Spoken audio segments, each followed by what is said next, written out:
Bonjour, je suis à Paris, nous sommes le 29 novembre 2018. Vous avez été très nombreux à visionner ma précédente vidéo et je vous en remercie. Et très nombreux à me demander de poursuivre en ce sens.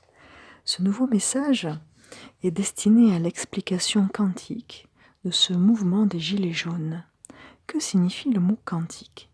Je vais rester très simple, je vais simplement vous parler de ce qu'il se passe pour vous au niveau de votre énergie vitale.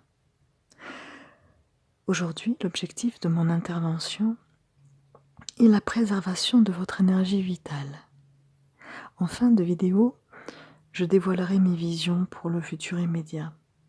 Ce futur vers lequel nous allons si nous continuons dans cette direction.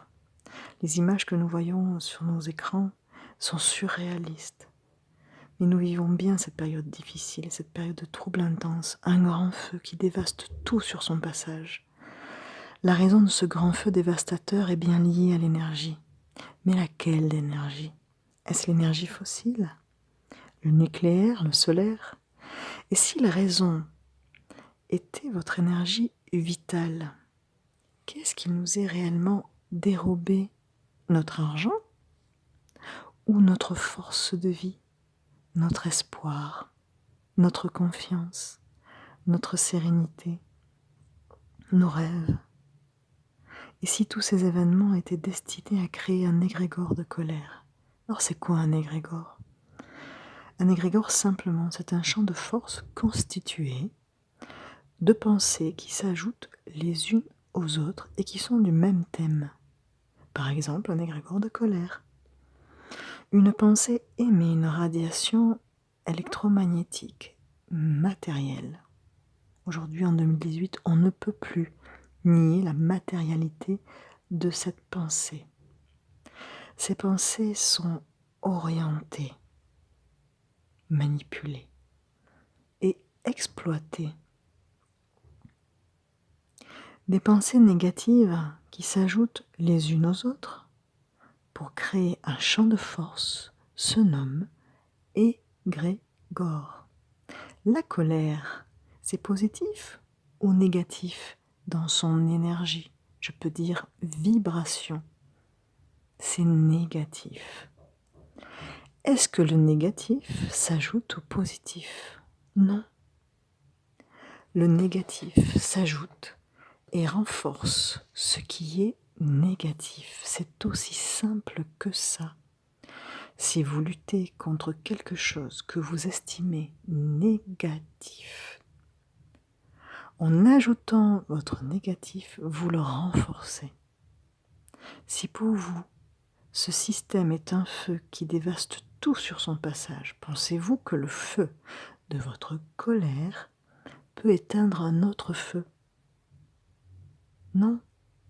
Soyez comme l'eau, que vos esprits et vos cœurs s'apaisent. L'eau nettoie et sa mémoire est grande. Soyez fluide et transparent comme l'esprit de cette eau. Gardez votre calme et votre détermination. Gardez votre cœur et votre esprit focalisés dans votre intention de purifier le système, de le nettoyer.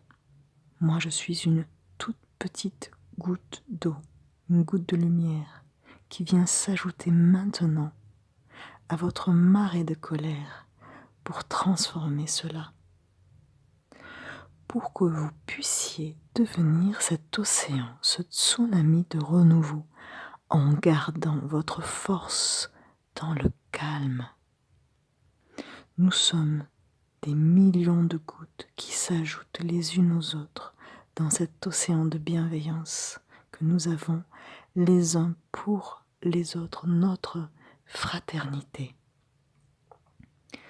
Je vais vous expliquer comment faire. Orientez toutes vos pensées vers la solution et non plus vers la contestation d'un système qui n'a plus lieu d'exister si vous l'estimez comme cela. Un système qui a besoin de votre colère pour vivre et pour être renforcé.